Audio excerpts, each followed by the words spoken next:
Biz hozir Istanbulda aeroportdamiz.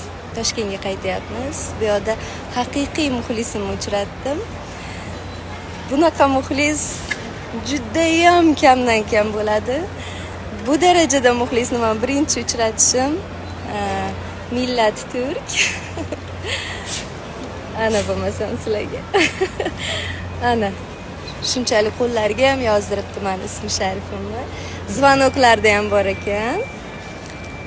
Ularga telefon qilib yuborgin-da. SMS zvonok. Ana. O'zliklar arıyor. Ha.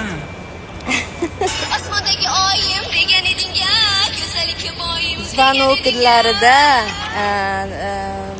SMS zvonogida keyin soatimizda da bor edi.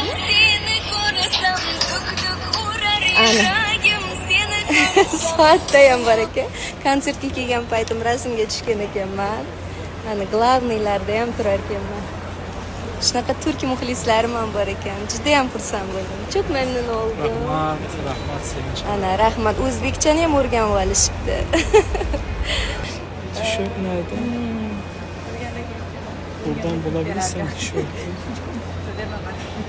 Ki qo'llariga yozdirganlariga qoyil qoldim. Bu zaten var konserinizde. Konsertga kelgan paytim ekan. Bir yil bo'pti muxlis bo'lganlariga. Hah. Ana. Futbolka ham qildiribdilar. Çok memnun oldum. Ben de çok memnun oldum valla.